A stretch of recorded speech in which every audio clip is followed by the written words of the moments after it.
تو معذرت کے ساتھ میں یہ لفظ بول رہا ہوں، آج جو ماحول ہے، اہل سنت کا عقیدہ نہ جاہل نعت خوانوں کا محتاج ہے، اہل سنت کا عقیدہ نہ رافضی پیروں کا محتاج ہے، اہل سنت کا عقیدہ نہ قوالوں کا محتاج ہے، اہل سنت کا عقیدہ نعت خوانوں اور قوالوں نے نہیں دیا، اہل سنت کا عقیدہ قرآن میں بھی موجود ہے، نبی کے فرمان میں بھی موجود ہے۔ انسانی زندگی کے اندر ایمان کے ساتھ ساتھ عقیدے کی بڑی اہمیت ہوتی ہے، اور اگر انسان کا عقیدہ درست نہ ہو تو اس کے ایمان کا بھی کوئی اعتبار نہیں ہوتا، اور ایمان اس کا مکمل نہیں ہوتا جب تک کہ اس کا عقیدہ آقا کریم صلی اللہ علیہ وآلہ وسلم اور آپ کے اصحاب کے بتائے ہوئے طریقے کے مطابق نہ ہو۔ عقیدہ کیوں ضروری ہے؟ اس کی مثال اسی طرح ہے کہ اگر بنجر زمین کے اندر انسان ہل چلا کر بیج کاشت کر دے، پانی بھی دیتا رہے، تو یقیناً بنجر زمین کے اوپر فصل کا پیدا ہونا ناممکن ہوتا ہے۔ اسی طرح انسان کے دل کے اندر عقیدہ نہ ہو اور اس کے نزدیک عقیدے کے والے سے جو جس نظریے کا حامل ہو سارے اس کے نزدیک ٹھیک ہوں، تو عقیدہ درست نہ ہونے کی وجہ سے اس پر وہ عبادت کی بیج کاشت کرتا رہے تو اس بنجر دل کے اوپر عبادت کی فصل کاشت نہیں کی جا سکتی۔ عقیدے کے بغیر عبادت اسی طرح ہے جس طرح انسان بنیادوں کے بغیر بلڈنگ کھڑی کرنے کی کوشش کرے، اور عقیدے کے بغیر عبادت اسی طرح ہے جس طرح جڑوں کے بغیر درخت کھڑا نہیں ہو سکتا۔ عقیدہ بنیاد ہے، اور اس بنیاد کے اوپر اعمال کی قبولیت کا دار و مدار ہے۔ اب سوال یہ ہے کہ آج تو بہت سے لوگ دعویٰ کرتے ہیں کہ ہمارا عقیدہ درست ہے، ہمارا عقیدہ درست ہے، تو عقیدہ اصل میں عقیدہ ناجیہ کون سا ہے جو انسان کو نجات دلانے والا ہے، جو دنیا اور آخرت کے اندر اس کی کامیابی کا ضامن ہے؟ نبی اکرم صلی اللہ علیہ وآلہ وسلم کے ارشاد گرامی ہے، فرمایا کہ بنی اسرائیل کے اندر 72 فرقے تھے، میری امت کے اندر 73 فرقے ہوں گے، ان میں سے ایک ناجیہ ہوگا، باقی جہنم میں جائیں گے۔ ایک ایسا ہے جو نجات پائے گا اور وہ جنت کے اندر جائے گا۔ وہ فرقہ ناجیہ، وہ عقیدہ ناجیہ کیا ہے؟ نبی اکرم صلی اللہ علیہ وآلہ وسلم سے سوال ہوا، آقا کریم صلی اللہ علیہ وآلہ وسلم نے ارشاد فرمایا، جو میرے اور میرے صحابہ کے طریقے پر ہوں گے وہ عقیدہ ناجیہ اور فرقہ ناجیہ کہلائے گا، جو میرے طریقے پر چلیں گے اور میرے صحابہ کے طریقے پر چلیں گے۔ وہ فرقہ ناجیہ ہے، وہ عقیدہ ناجیہ ہے جس کے بارے میں محدثین نے لکھا، ہم اہل السنت والجماعت۔ وہ عقیدہ ناجیہ رکھنے والے گروہ کو، فرقے کو اہل سنت و جماعت کہا جاتا ہے، اور یہی نجات پائیں گے۔ اللہ اکبر یا رسول اللہ۔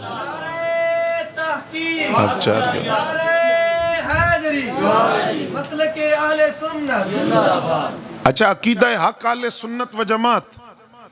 اس کے حوالہ سے حضرت امام زین العابدین رضی اللہ تعالیٰ عنہ آپ سے ایک سوال ہوا کہ یہ فرمائیں کہ کل قیامت کے دن جن لوگوں کے چہرے سفید ہوں گے ان کے بارے میں تو ہمیں پتہ ہے، اور جن کے سیاہ ہوں گے ان کے بارے میں بھی ہمیں پتہ ہے۔ جن کے چہرے سفید ہوں گے ان کے بارے میں آپ وضاحت فرمائیں کہ وہ کون لوگ ہوں گے، ان کی نشانی کیا ہے؟ تو حضرت امام زین العابدین رضی اللہ تعالیٰ عنہ فرماتے ہیں، ہم اہل السنت والجماعت۔ کل قیامت کے دن جن کے چہرے چمکیں گے ان کو اہل سنت و جماعت کہا جاتا ہے۔ حضرت امام زین العابدین رضی اللہ تعالیٰ عنہ کون ہے؟ وہ امام علی مقام امام حسین رضی اللہ تعالیٰ عنہ کے لخت جگر ہیں، اور مولا علی المرتضیٰ شیر خدا رضی اللہ تعالیٰ عنہ کے پوتے ہیں، اور ائمہ اہل بیت کا سلسلہ جس امام سے چلا ہے ان کو امام زین العابدین کہا جاتا ہے۔ امام زین العابدین رضی اللہ تعالیٰ عنہ فرماتے ہیں، قیامت کے دن جن کے چہرے چمکیں گے ہم اہل السنت والجماعت، وہ اہل سنت و جماعت ہیں۔ تو پوچھنے والے نے سوال کیا، اور وہ سوال ایک حکمت کی اور فراست کی بنیاد پر تھا۔ اور وہ سوال یہ تھا کہ کل بہت سے لوگ یہ دعویٰ کریں گے کہ ہم اہل سنت و جماعت ہیں، تو امام زین العابدین سے عرض کیا گیا کہ آپ وضاحت کر دیں کہ اہل سنت و جماعت کی کوئی علامات ہیں، کوئی نشانیاں ہیں، کوئی آثار ہیں جن سے پتہ چلے کہ یہ اہل سنت و جماعت ہیں۔ تو حضرت امام زین العابدین رضی اللہ تعالیٰ عنہ نے اہل سنت و جماعت کی ایک علامت بیان کی۔ آپ سنیں گے تو آپ کو رشک آئے گا اس بات پر کہ مولا علی المرتضیٰ کے پوتے کی زبان سے اور امام علی مقام کی لخت جگر کی زبان سے اہل سنت کی کیا ایک علامت انہوں نے بیان کی۔ فرمایا ویسے تو بہت ساری علامات ہیں، لیکن ان میں سے اہل سنت کی ایک علامت یہ ہے کثرت الصلاۃ والسلام علی النبی الکریم، کہ یہ کثرت کے ساتھ اپنے نبی پر درود و سلام کا نذرانہ پیش کرتے ہیں۔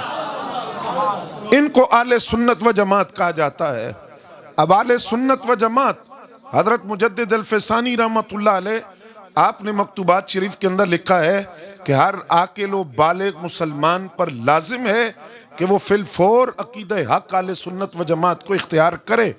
کیوں؟ فرمایا اس لیے کہ اگر وہ کسی اور عقیدے کی طرف جائے گا تو اس کے گمراہ ہو جائے گا، دنیا بھی برباد ہوگی اور آخرت بھی برباد ہوگی۔ تو اہل سنت و جماعت کا عقیدہ لازماً اختیار کرے اگر دنیا کے اندر بھی کامیابی چاہتا ہے اور اخروی نجات چاہتا ہے، تو اہل سنت کے مسلک سے وابستہ ہو جائے۔ اب عقائد اہل سنت ہیں کیا؟ سب سے پہلا عقیدہ توحید، اور وہ عقیدہ توحید یہ ہے کہ اللہ تعالیٰ کی ذات اور صفات کے اندر کوئی دوسرا شریک نہیں ہو سکتا۔ اللہ رب العزت کی صفات کے اندر بھی کوئی شریک نہیں ہے، وہ وحدہ لا شریک ہے، ذات کے اعتبار سے بھی صفات کے اعتبار سے بھی۔ جب ہم صفات کی بات کرتے ہیں تو یہاں پر لوگوں میں کنفیوژن ہے اور لوگ الجھے ہوئے ہیں اس حوالے سے کہ اللہ رب العزت سمیع بھی ہے، علیم بھی ہے، بصیر بھی ہے، خبیر بھی ہے، رحمان بھی ہے، رحیم بھی ہے۔ تو پھر لوگوں کے اندر بھی ہم دیکھتے ہیں لوگ سمیع بھی ہیں، بصیر بھی ہیں، علیم بھی ہیں، خبیر بھی ہیں، اور اسی بنیاد پر بعض لوگ کہتے ہیں کہ داتا تو اللہ کو کہتے ہیں، غوث اعظم اللہ کی ذات ہے، گنج شکر اللہ کی ذات ہے، غریب نواز اللہ کی ذات ہے، اللہ کے علاوہ کسی کو کہنا نہیں چاہیے۔ تو یہ ذرا آپ نے سمجھنا ہے عقیدہ توحید کے ضمن کے اندر کہ سمیع، علیم، خبیر یہ اللہ کی صفتیں ہیں، اور یہی صفت اللہ کے بندوں میں بھی پائی جاتی ہے، لیکن یہ شرک نہیں ہے، کیونکہ عقیدہ اہل سنت کا بڑا واضح ہے۔ اللہ کی یہ صفتیں ذاتی طور پر ہیں اور بندوں کے اندر یہ صفت پائی جاتی ہے، تو یہ ذاتی طور پر نہیں ہے، بلکہ رب جس کو عطا کرتا ہے وہ رب کی عطا سے سمیع علیم بنتا ہے، رب جس کو داتا بناتا ہے وہ داتا بنتا ہے، رب جس کو غریب نواز بناتا ہے وہ غریب نواز بنتا ہے، رب جس کو گنج شکر بناتا ہے وہ گنج شکر بنتا ہے۔ اگر داتا ذاتی طور پر کوئی ہے تو وہ اللہ کی ذات ہے، اگر غریب نواز ذاتی طور پر کوئی ہے تو وہ اللہ کی ذات ہے، غوث اعظم ذاتی طور پر کوئی ہے تو وہ اللہ کی ذات ہے، لیکن وہ اپنے مقرب بندوں میں سے جس کو چاہے داتا بنائے، جس کو چاہے غریب نواز بنائے، جس کو چاہے غوث اعظم بنائے۔ اللہ کی عطا کے بغیر کوئی بڑے سے بڑا ولی کامل اپنی قوت اور طاقت سے چاہے تو ایک پتے کو بھی ہلا نہیں سکتا، لیکن رب چاہے، اگر رب طاقت دے تو وہ رب کا ولی صرف خط لکھتا ہے دریائے نیل کو کہ میں جانتا ہوں، تو اللہ کے حکم سے جاری ہوتا ہے، اللہ کے حکم سے رکتا ہے۔ میں عمر اللہ کا بندہ، میں تجھے حکم دیتا ہوں کہ تو جاری ہو جا۔ اب یہ شرک نہیں ہے کہ اللہ کے کام کے اندر مداخلت نہیں، کیوں؟ اس لیے کہ حضرت فاروق اعظم رضی اللہ تعالیٰ عنہ کے لفظوں سے دریائے نیل جاری ہوا، تو اس لیے جاری ہوا کہ ان کی وہ جو طاقت تھی وہ ذاتی نہیں تھی، اللہ نے ان کو عطا کی تھی۔ اور یہی اہل سنت کا عقیدہ ہے، کوئی ولی اپنی ذاتی طاقت سے پتہ بھی نہیں ہلا سکتا، لیکن رب جب اس کو اپنی صفت کن کا مظہر بنا دیتا ہے، اور رب خود فرماتا ہے، حدیث قدسی ہے، فرمایا ہاتھ اسی کے ہوتے ہیں، طاقت میری ہوتی ہے، آنکھیں اسی کی ہوتی ہیں، دیکھنے والا نور میرا ہے، چلتا وہ اپنے قدموں سے ہے، لیکن وہ چلنے کی طاقت میری ہوتی ہے، اور وہ میری طاقت و قوت کا مظہر بن جاتا ہے، تو پھر وہ کام کرتا ہے جو انسانی عقل اور سمجھ سے بالا تر ہے۔ لیکن یہ شرک اس لیے نہیں ہوتا کہ وہ اس کی ذاتی قوت نہیں ہے، بلکہ وہ خالق کائنات نے اس کو عطا کی ہے۔ اب بات چونکہ وقت مختصر ہے، میں زیادہ تفصیل میں نہیں، مختصراً چند عقائد کی وضاحت کروں گا۔ عقیدہ رسالت، تمام کائنات کی مخلوقات سے افضل ہستیاں انبیاء کرام اور رسل اعظام کی ذوات اقدس ہیں، ساری مخلوقات سے افضل ہیں، اور ہمارے لیے تمام انبیاء کرام کی نبوت اور رسالت پر ایمان لانا لازم ہے۔ جس طرح ہم اپنے نبی کی ذات پر ایمان رکھتے ہیں، باقی دیگر انبیاء اور رسل پر بھی ہم ایمان رکھتے ہیں، لیکن ہم امتی ہیں آقا کریم صلی اللہ علیہ وآلہ وسلم کے، اور آپ خاتم النبیین ہیں۔ اللہ رب العزت نے آپ پر نبوت و رسالت کا دروازہ بند کر دیا، آپ کے بعد قیامت تک اب کوئی دوسرا نبی نہیں آ سکتا۔ پھر انبیاء کرام کے والے سے ایک عقیدہ یہ کہ تمام انبیاء کرام اور فرشتے یہ معصوم عن الخطا ہے، ان کی عصمت، یہ ہمارا عقیدہ ہے۔ نبیوں سے گناہ کا تصور بھی نہیں ہو سکتا۔ اس طرح حضرت آدم علیہ السلام کا توبہ کا واقعہ بیان کرتے ہوئے بعض لوگ یہ کہہ جاتے ہیں کہ معاذ اللہ ثم معاذ اللہ، آدم علیہ السلام سے آگے آپ سمجھتے ہیں وہ کیا لفظ بولتے ہیں۔ نبی سے گناہ کا تصور بھی نہیں ہے، نبی کی ذات سے گناہ کا تصور نہیں۔ عصمت انبیاء کا معصوم عن الخطا ہونا، یہ ہمارا عقیدہ ہے۔ اور اسی کے ضمن میں دوسرا عقیدہ کہ نبی علیہ السلام جس طرح خاتم النبیین ہیں، اسی طرح آپ خاتم المعصومین بھی ہیں۔ معصوم عن الخطا ہونا آپ کی ذات پر ختم ہو گیا، اب آپ کے بعد کائنات میں کوئی معصوم عن الخطا نہیں ہے، محفوظ ہے، معصوم نہیں ہے۔ پھر انبیاء کرام کے حوالے سے یہ عقیدہ کہ تمام نبی نبوت اور رسالت میں برابر ہیں،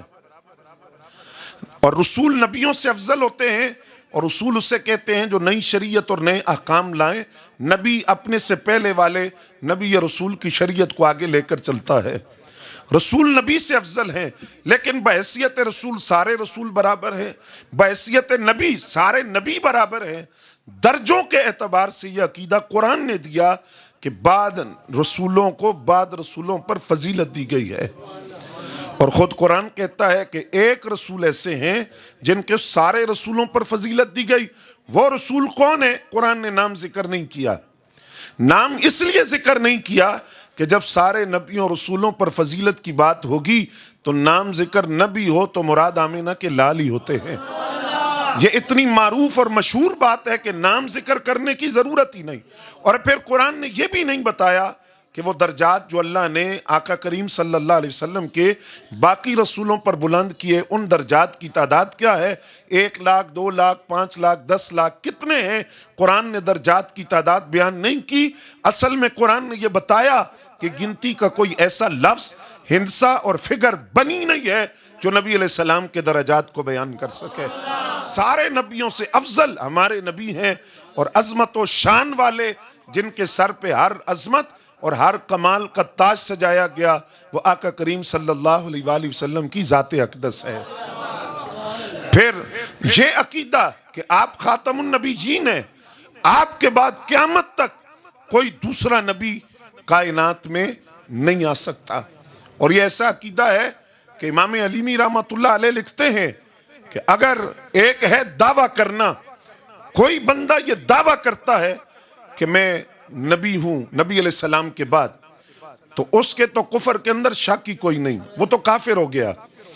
وہ دین سے نکل گیا۔ جس نے یہ دعویٰ کیا خاتم النبیین صلی اللہ علیہ وآلہ وسلم کے بعد کہ میں نبی ہوں، لیکن امام علیمی رحمۃ اللہ علیہ فرماتے ہیں دعویٰ کرنا تو ایک طرف ہے، کوئی بندہ تمنا کرتا ہے کہ کاش میں نبی ہوتا، کاش میں نبی ہوتا، اپنی اس تمنا اور خواہش سے بھی وہ بندہ کافر ہو جائے گا اور مرتد ہو جائے گا۔ ایک شخص نے نبوت کا دعویٰ کیا، دوسرے نے اس سے دلیل مانگی۔ ایک شخص کہتا ہے کہ میں نبی ہوں، دوسرا اس سے کہتا ہے کہ تیری نبوت کی دلیل کیا ہے؟ امام اعظم ابو حنیفہ رحمۃ اللہ علیہ سے مسئلہ پوچھا گیا، آپ نے فرمایا وہ دونوں کافر ہو گئے۔ عرض کیا حضور جس نے دعویٰ کیا ہے اس کے کفر میں تو شک کوئی نہیں، لیکن جس نے دلیل مانگی ہے وہ کیسے کافر ہوا؟ فرمایا اگر عقیدہ ختم نبوت پختہ ہوتا اس کے ذہن اور دل کے اندر تو وہ کبھی یہ دلیل نہ مانگتا۔ اس کے دلیل مانگنے کا مطلب یہ ہے کہ اس کے ذہن کے کسی کونے خدرے کے اندر یہ بات موجود ہے کہ نبی علیہ السلام کے بعد بھی کوئی نبی آ سکتا ہے۔ آقا کریم صلی اللہ علیہ وآلہ وسلم نے اس کو بڑے آسان انداز سے سمجھایا۔ میں تھوڑا سا ایک وضاحت یہاں یہ کر دوں، آج جو قادیانی ہیں مرزائی وہ کہتے ہیں کہ ہم نبی علیہ السلام کو خاتم النبیین مانتے ہیں، اور یہ ان کا دھوکہ ہے۔ آپ ان سے پوچھیں کہ خاتم النبیین کا معنی تمہارے نزدیک کیا ہے، تو وہ یہ بیان کرتے ہیں کہ خاتم النبیین کا معنی یہ ہے کہ پہلے نبوت خدا دیتا تھا، اب نبی علیہ السلام جس کو مہر لگا دے وہ نبی بن جاتا ہے، اور مرزا کو نبوت نبی علیہ السلام نے دی ہے۔ اب یہ تو امت کا بچہ بچہ جانتا ہے کہ آقا کریم صلی اللہ علیہ وسلم روح کائنات بھی ہیں، جان کائنات بھی ہیں، مرکز کائنات بھی ہیں، مبدأ کائنات بھی ہیں، حیات کائنات بھی ہیں، نظام کائنات بھی ہیں، وجہ تخلیق کائنات بھی ہیں، باعث تخلیق کائنات بھی ہیں۔ عظمت عزت کا ہر تاج اللہ نے اپنے حبیب کے سر اقدس پر سجایا، لیکن نبوت دینا یہ خدا کا اختیار ہے، ذات مصطفیٰ کا اختیار نہیں ہے۔ پھر جو خاتم النبیین کا لفظ ہے اس کی تفسیر تو سرکار نے نہ کسی مفسر پہ چھوڑی ہے نہ کسی محدث پہ چھوڑی کہ تم بیان کرنا کہ خاتم النبیین کا معنی کیا ہے، نہیں، خود سرکار نے بیان کر دیا۔ فرمایا انہو سیکون فی امتی 30 کذابون، ان قریب میری امت کے اندر 30 جھوٹے آئیں گے، کلہم یزعموا انہ نبی، ان میں سے ہر ایک یہ گمان کرے گا کہ میں نبی ہوں۔ فرمایا وانا خاتم النبیین، میں خاتم النبیین ہوں، لا نبی بعدی، اور خاتم النبیین وہ ہوتا ہے جس کے بعد کوئی نبی نہیں ہوتا۔ تاجدار ختم نبوت زندہ باد، زندہ باد۔ تاجدار ختم نبوت، تاجدار ختم نبوت۔ پھر عقائد اہل سنت میں سے آقا کریم صلی اللہ علیہ وآلہ وسلم کی ذات اقدس کے حوالہ سے یہ عقیدہ، اور تمام انبیاء کرام اور اللہ کے مقرب ہستیوں کے بارے میں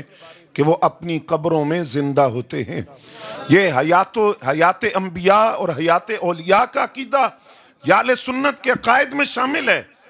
اور نبی اکرم صلی اللہ علیہ وآلہ وسلم نے ارشاد فرمایا جمعہ کے دن کثرت کے ساتھ درود پڑھا کرو، تمہارا درود میں خود سنتا ہوں۔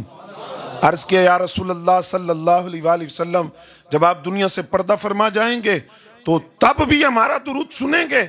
فرمایا ہاں سنوں گا، اس لیے کہ ان اللہ تعالی حرم علی الارض ان تاکل اجساد الانبیاء نبی اللہ حی فی قبرہ، فرمایا اللہ نے زمین پر حرام کر دیا ہے کہ وہ انبیاء کے جسم کو کھائے۔ نبی اپنی قبروں میں زندہ ہوتے ہیں، اور صرف زندہ نہیں ہوتے، وہ قبر میں رب کی عبادت کرتے ہیں، اور رب قبروں میں اپنے نبیوں کو رزق عطا فرماتا ہے۔ اس کے ایک عملی دلیل میں آپ کے سامنے رکھتا ہوں۔ حضرت غزالی زماں علامہ سید احمد سید شاہ کاظمی رحمۃ اللہ علیہ، آپ نے یہ روایت نقل کی شق صدر کا واقعہ جو 4 مرتبہ ہوا۔ نبی علیہ السلام کے سینہ اقدس کو چاک کیا گیا اور آپ کے قلب اطہر کو نکال کر ایک تشت میں رکھا گیا،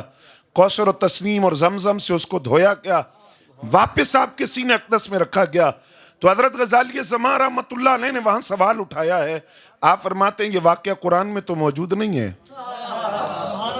قرآن نے تو بیان نہیں کیا، نہ یہ کسی صحابی نے بیان کیا، یہ سرکار نے خود بیان کیا ہے۔ جب نبی علیہ السلام نے بیان کیا تو گویا سرکار فرما یہ رہے ہیں جب جبریل آئے تو میں دیکھ رہا تھا، جبریل نے میرا سینہ چاک کیا تو میں دیکھ رہا تھا، جبریل نے میرا دل نکالا تو میں دیکھ رہا تھا، جبریل نے میرے دل کو زمزم کوثر و تسنیم سے دھویا تو میں دیکھ رہا تھا، جبریل نے میرے دل کو واپس رکھا تو میں دیکھ رہا تھا، جبریل نے میرے سینے کو سی دیا تو میں دیکھ رہا تھا۔ حضرت غزالی زماں فرماتے ہیں دل باہر پڑا ہے اور سرکار پھر بھی دیکھ رہے ہیں۔ اس کا مطلب یہ ہے کہ نبی اپنی زندگی کے لیے دل کی دھڑکنوں کا محتاج نہیں ہوتا، نبی کا دل ظاہر ہو نبی پھر بھی دیکھ رہا ہوتا ہے۔ اور پھر دوسری دلیل آقا کریم صلی اللہ علیہ وسلم کے ارشاد گرامی مسلم شریف کے اندر موجود ہے، فرمایا اذا مررت بقبر موسیٰ فرأیتہ یصلی قائما فی قبرہ، جب میں موسیٰ علیہ السلام کی قبر کے قریب سے گزرا، کب؟ معراج کی رات مسجد اقصیٰ کی طرف جاتے ہوئے میں نے حضرت موسیٰ علیہ السلام کو ان کی قبر میں دیکھا، کیا کر رہے تھے؟ وہ یصلی قائما فی قبرہ،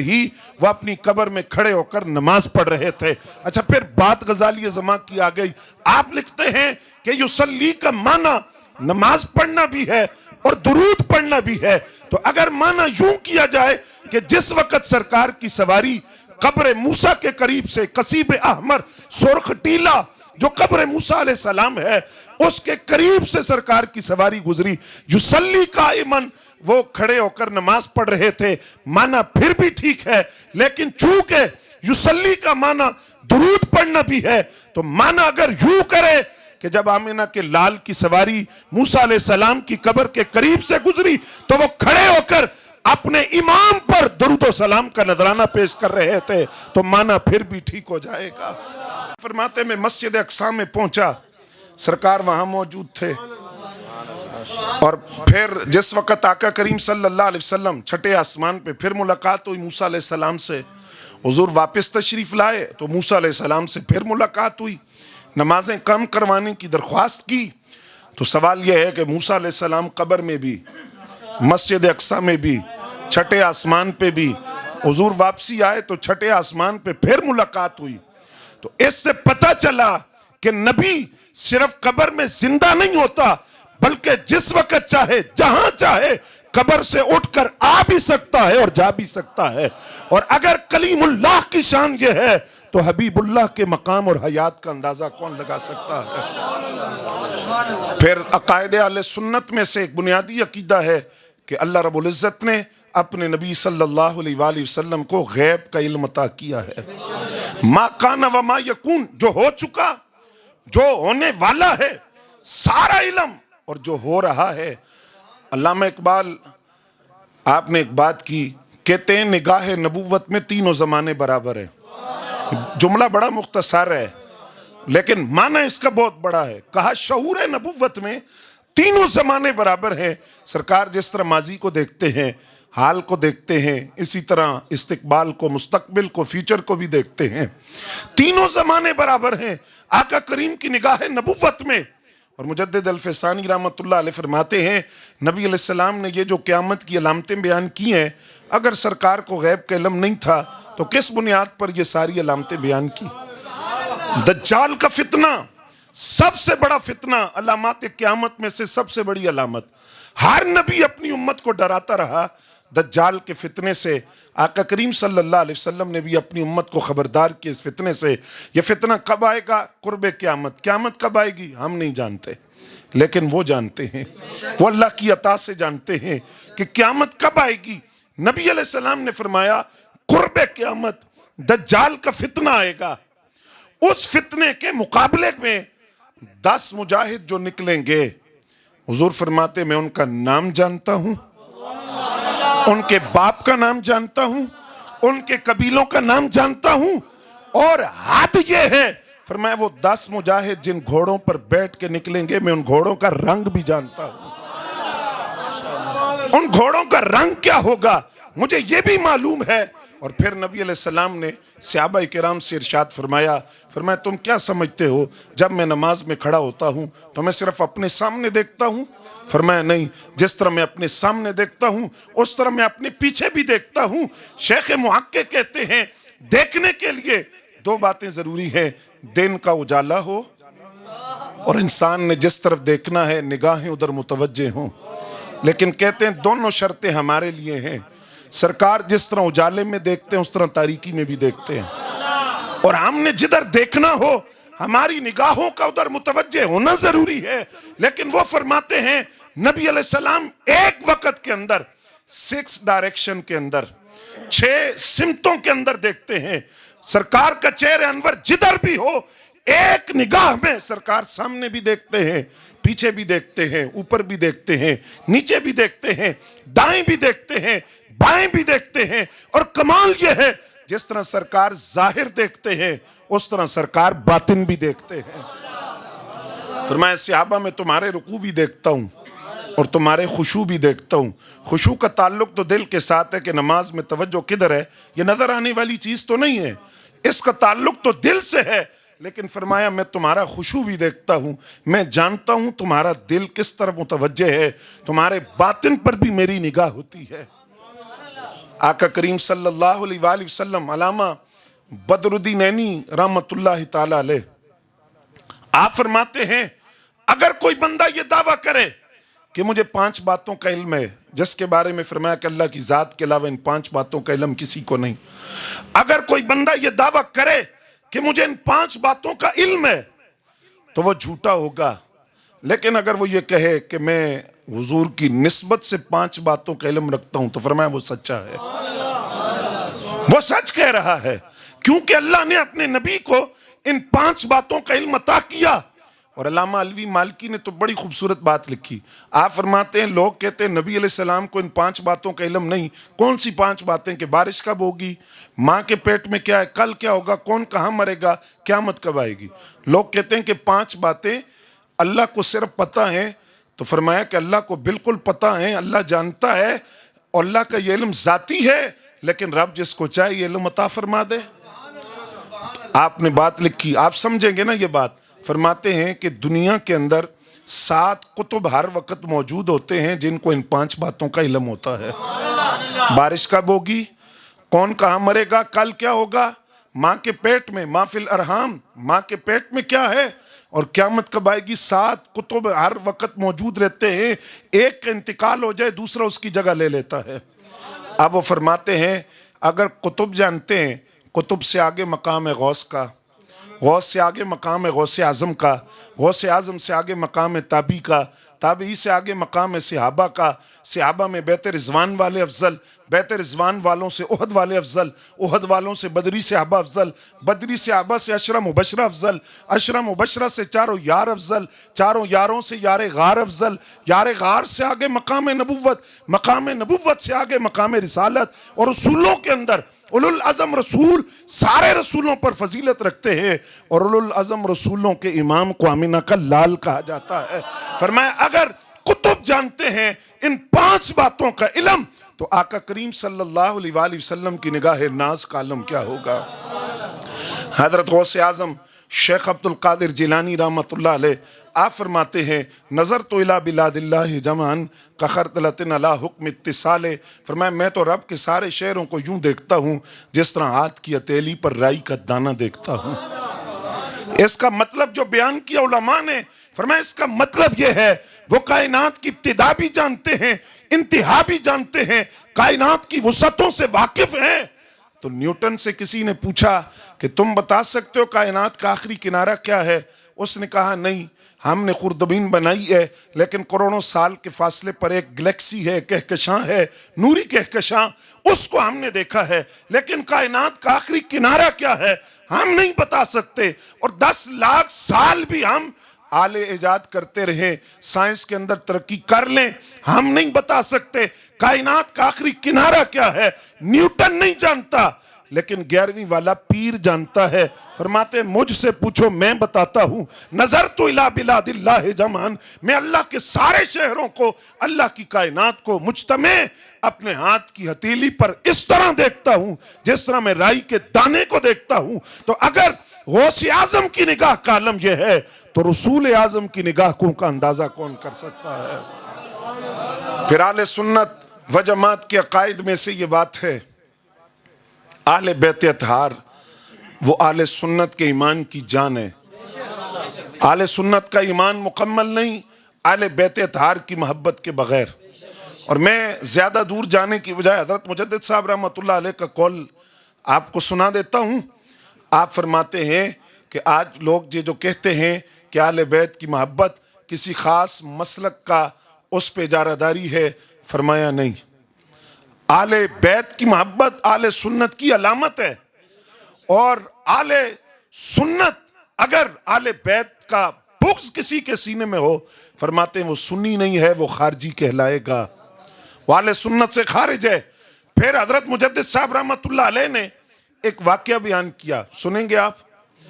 فرماتے میرے والد گرامی حضرت شیخ عبد الاحد رحمۃ اللہ تعالی علیہ، کون؟ حضرت مجدد صاحب کے والد۔ آپ فرماتے ہیں کہ جب وہ کسی کو بیعت کرتے تھے تو ایک بات لازمی اس سے کرتے تھے کہ تو ایمان پہ موت چاہتا ہے؟ تو وہ کہتا حضور کیوں نہیں، ہر مومن کی خواہش ہے، اور وہ دعائیں مانگتا ہے کہ مجھے ایمان پہ موت آئے، خاتمہ بالایمان ہو۔ تو فرمایا پھر میری ایک نصیحت ہو، تجھے ایک کام لازمن کرنا۔ اب یہ بات ذہن میں رکھیے گا، حضرت مجدد صاحب یا ان کے والد کون ہیں؟ یہ حضرت فاروق اعظم رضی اللہ تعالیٰ عنہ کی اولاد ہے، اور ان کی رگوں میں فاروقی خون ہے، اور فاروق اعظم رضی اللہ تعالیٰ عنہ کی اولاد سے آپ شان اہل بیت سنیے۔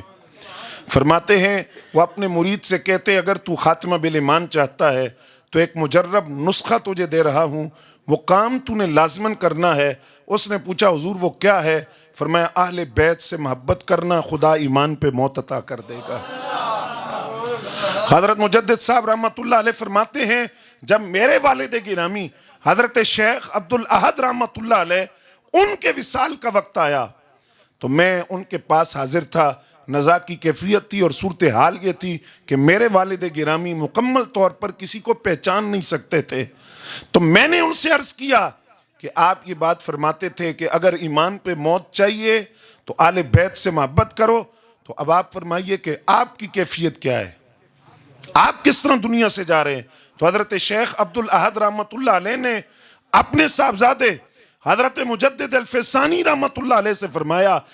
اے میرے بیٹے، اس وقت جب میں دنیا سے جا رہا ہوں تو میں بالکل مکمل طور پر میرا پورا وجود اہل بیت کی محبت میں ڈوبا ہوا ہے اور میں دنیا سے جا رہا ہوں۔ حضرت مجدد الفسانی رحمۃ اللہ علیہ اپنے عقیدے کا اظہار کرتے ہیں، اور آپ نے کتنی خوبصورت بات لکھی جو بعض آپ نے مکتوبات شریف کے اندر اہل بیت کا مقام بیان کرتے ہوئے لکھی ہے۔ اس میں آخر میں آپ نے ایک ربائی لکھی ہے حضرت شیخ شیرازی رحمۃ اللہ علیہ کی، فرماتے ہیں الہی بحق بنی فاطمہ، اور میں پھر عرض کرتا ہوں کہ یہ کہنے والے فاروق اعظم کے بیٹے ہیں، الہی بحق بنی فاطمہ کہ بر کول ایماں کنی خاتمہ، اگر دعوتم رد کنی ور قبول، منو دست و دامان آل رسول۔ تو آل سنت کے قائد میں سے کہ اہل بیت آل سنت کے ایمان کی جان ہے۔ پھر صحابہ کرام رضوان اللہ تعالی علیہ مجمعین کے حوالہ سے آل سنت کا عقیدہ، تمام صحابہ آسمان ہدایت کے ستارے ہیں، کلہم عدول، اور تمام صحابہ عادل ہیں، تمام صحابہ عادل ہیں، تمام آسمان ہدایت کے ستارے ہیں، رضی اللہ عنہم وردو عنہ کا تاج سب کے سروں پر ہے۔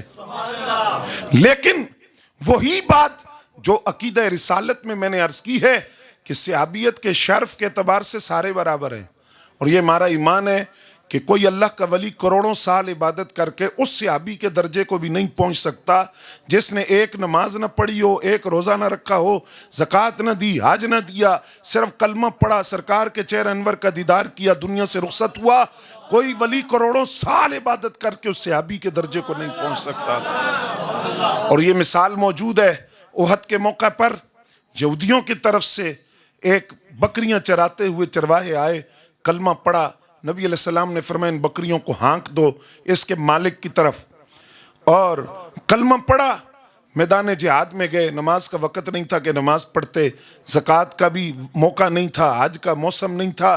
روزوں کا موسم نہیں تھا، کلمہ پڑھا، شہادت کی موت مل گئی۔ تو نبی علیہ السلام نے فرمایا دیکھو کتنا خوش نصیب ہے، عمل تھوڑا کیا ہے اجر زیادہ پا گیا، مقام صحابیت پر فائز ہو گیا۔ تو کوئی ولی کروڑوں سال عبادت کر کے کسی صحابی کے درجے کو نہیں پہنچ سکتا، کیونکہ صحابی عمل سے نہیں بنتا، صحابی ایمان والی نگاہ آمینہ کے لال کے چہرے پر پڑ جانے سے بنتا ہے۔ تو تمام صحابہ شرف صحابیت کے اعتبار سے برابر ہیں، صحابیت کے اعتبار سے کوئی فرق نہیں، لیکن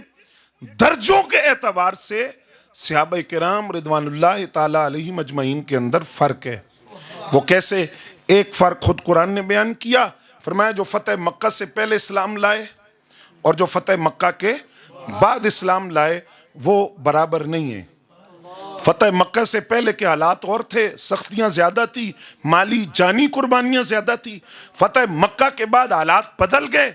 اس وقت صورتحال اور تھی۔ فرمایا جو فتح مکہ سے پہلے اسلام لائے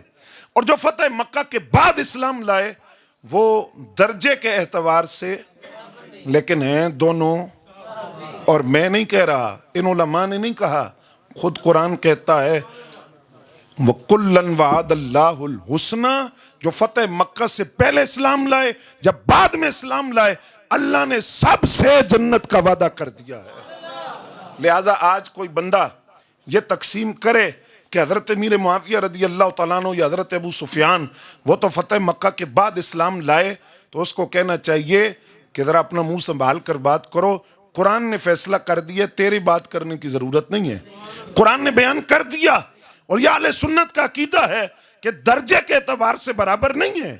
لیکن شرف صحابیت تو ملا اور ہر ایک سے جنت کا وعدہ خدا نے کر دیا ہے۔ پھر حضرات گرامی قدر، مشاجرات صحابہ کا آپس کا اختلاف، اس حوالے سے اہل سنت کا عقیدہ ہے، علماء نے لکھا اس میں مجالس کے اندر اس حوالے سے بحث کرنا، صحابہ کے اختلافات کو ہائی لائٹ کر کے اس پہ تبصرے کرنا، یہ حرام ہے۔ یہ کیا ہے؟ یہ ایمان برباد ہونے کا خطرہ ہے، صحابہ کرام کے اختلافات کو بنیاد بنانا۔ کیوں؟ ہو سکتا ہے میں نے یہ بات یہاں پہلے عرض کی ہو، کیونکہ جو ان کا اختلاف تھا وہ ذات کا نہیں تھا، وہ رائے کا اختلاف تھا، اور جب وہ اکٹھے ہوتے تھے تو رحماء بینہم، یہ قرآن کہہ رہا ہے۔ جس وقت حضرت امیر معاویہ رضی اللہ تعالیٰ عنہ اور حضرت مولا علی المرتضیٰ شیر خدا رضی اللہ تعالیٰ عنہ ان کا آپس کا اختلاف تھا اور ایک جنگ کا ماحول تھا قتل عثمان کے حوالے سے کہ قاتلان عثمان سے بدلہ لینا چاہیے یا نہیں لینا چاہیے، اس رائے میں اختلاف تھا۔ جنگ کا ماحول بنا ہوا کہ ان دونوں کے لشکر آپس میں لڑ پڑیں گے، تو سنیے اس وقت جو روم کا بادشاہ تھا اس نے اس موقع سے فائدہ اٹھاتے ہوئے یہ ایک میٹنگ کی کہ ہم اس طرح کرتے ہیں کہ حضرت امیر معاویہ کو ساتھ میں لا کر مولا علی کا مقابلہ کرتے ہیں، اور پھر یہ کریں گے کہ حضرت امیر معاویہ کو سائڈ پہ کر کے ریاست اسلامیہ پر قبضہ کر لیں گے۔ حضرت امیر معاویہ رضی اللہ تعالیٰ عنہ کو یہ خبر پہنچی کہ روم کا عیسائی یہ پلاننگ کر رہا ہے اور اس نے یہ ایک منصوبہ بنایا ہے، تو آپ نے اس کو خط لکھا، آپ نے فرمایا اے دنیا کے کتے، یہ لفظ ہے حضرت امیر معاویہ رضی اللہ عنہ، فرمایا دنیا کے کتے، تو اگر یہ سوچ رہا ہے کہ میرے اور مولا علی المرتضیٰ کے اختلاف ہے اور تو فائدہ اٹھائے گا، اگر تو نے ایسی کوئی حرکت کی تو تیرے مقابلے میں مولا علی کی قیادت میں لشکر نکلے گا اور اس کا پہلا سپاہی امیر معاویہ ہوگا۔ فرمایا یہ ہمارا آپس کا مسئلہ ہے، رائے کا اختلاف ہے، لیکن رحماء بینہم، جب کوئی بیرونی طاقت ہمارے سامنے ہو تو پھر ہم اکٹھے ہوتے ہیں، اور انہی مشاجرات صحابہ میں ہمارا عقیدہ ہے کہ جو اختلاف تھا مولا علی المرتضیٰ کا اور حضرت امیر معاویہ رضی اللہ تعالیٰ عنہ کا، اس پر مولا علی المرتضیٰ حق پر تھے،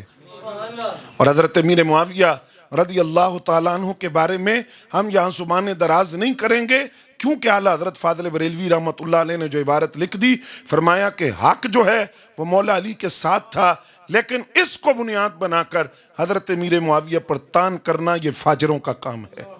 یہ اہل سنت کا طریقہ نہیں۔ اور آخری بات کہ صحابہ کرام میں درجات اور مراتب کے اعتبار سے کیا فرق ہے؟ صحابیت کے اعتبار سے سارے برابر۔ اہل سنت کا عقیدہ ہے کہ صحابہ کرام میں فتح مکہ سے پہلے جو اسلام لائے وہ افضل ہیں، آپ بولیں گے ساتھ، وہ کیا ہیں؟ ان سے افضل ہیں صلح حدیبیہ کے موقع پر جو موجود تھے، پھر بدری صحابہ افضل، احد والے افضل، پھر ان سے بدری صحابہ افضل، ان سے عشرہ مبشرہ، ان سے چاروں یار افضل، اور چاروں یار سے یار غار افضل۔ سیدنا صدیق اکبر رضی اللہ تعالیٰ عنہ جماعت صحابہ کے امام ہیں، سید الصحابہ ہیں، افضل البشر بعد الانبیاء ہیں، خلیفۃ الرسول بلا فصل ہیں، یہ اہل سنت کا عقیدہ ہے، اور یہی عقیدہ مولا علی المرتضیٰ شیر خدا رضی اللہ تعالیٰ عنہ کا بھی ہے۔ فرمایا جس نے مجھے ابو بکر و عمر پر فضیلت دی میں اس کو وہ کوڑے ماروں گا جو تہمت لگانے والے کو مارے جاتے ہیں، 80 کوڑے اس کو ماروں گا۔ اور خلفائے راشدین 4 یاروں کا جو مقام ہے، اہل سنت کی علامت ہے کہ 4 یاروں کا ذکر محبت کے ساتھ کیا جاتا ہے۔ ایک علاقے کے اندر ایک خطیب صاحب خطبہ پڑھتے ہیں جمعے کا، اور خلفائے راشدین کا 4 یاروں کا ذکر نہیں کرتے، تو حضرت مجدد الفسانی رحمۃ اللہ علیہ کو پتہ چلا، آپ نے خط لکھا اسے، اور خط لکھ کر فرمایا کہ مجھے پتہ چلا ہے تو 4 یاروں کا ذکر نہیں کرتا۔ اس نے کہا جی کوئی واجب تھوڑی ہے کہ جمعے کے خطبے میں بھی 4 یاروں کا ذکر کروں؟ تو آپ نے خط لکھ کر جواب دیا، فرمایا اگرچہ فرض واجب نہیں ہے، لیکن تو جب 4 یاروں کا ذکر نہیں کرے گا تو پتہ کیسے چلے گا کہ تو سنی ہے؟ یہ تو اہل سنت کی علامت ہے کہ وہ حضور کے 4 یاروں کا ذکر کرتے ہیں، اور جب 4 یاروں کا ذکر کرتے ہیں تو یار غار کی افضلیت کو بیان کرتے ہیں، کیونکہ قرآن نے کہا ثانی اثنین، 2 میں سے دوسرے، اور علماء نے لکھا کہ 2 میں سے دوسرے صرف غار میں نہیں، ہر مقام پر جہاں آقا نظر آئیں گے وہاں 2 میں دوسرے صدیق اکبر ہوں گے۔ کہاں؟ ایمان میں سرکار اول حضرت صدیق اکبر دوسرے، نصرت فی الدین میں سرکار اول حضرت صدیق اکبر دوسرے، جہاد میں سرکار اول حضرت صدیق اکبر دوسرے، اور تبلیغ میں سرکار اول حضرت صدیق اکبر دوسرے، میدان حشر میں آنے میں سرکار اول حضرت صدیق اکبر دوسرے، جنت میں داخل ہونے میں سرکار اول حضرت صدیق اکبر دوسرے، روزے میں دفن ہونے میں سرکار اول حضرت صدیق اکبر دوسرے، اور جب سرکار کے ساتھ ہوں گے تو دوسرے، اور جب امت کے ساتھ ہوں گے تو معذرت کے ساتھ میں یہ لفظ بول رہا ہوں،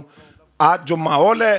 اہل سنت کا عقیدہ نہ جاہل نعت خوانوں کا محتاج ہے، اہل سنت کا عقیدہ نہ رافضی پیروں کا محتاج ہے، اہل سنت کا عقیدہ نہ قوالوں کا محتاج ہے، اہل سنت کا عقیدہ نعت خوانوں اور قوالوں نے نہیں دیا، اہل سنت کا عقیدہ قرآن میں بھی موجود ہے، نبی کے فرمان میں بھی موجود ہے، اور وہ عقیدہ 14.5 صدیوں سے یہی چلا رہا ہے۔ کل بھی ابو بکر کا پہلا نمبر تھا، آج بھی ابو بکر کا پہلا نمبر ہے، قیامت تک صدیق اکبر پہلے نمبر پر رہیں گے۔ اللہ رب العزت سے دعا ہے اسی عقیدے پر زندہ رکھے اور اسی عقیدے پر موت عطا فرمائے جو عقیدہ ناجیہ ہے، دنیا میں بھی کامیابی کا ضامن ہے اور اخروی طور پر بھی نجات کا ضامن ہے۔ وما علینا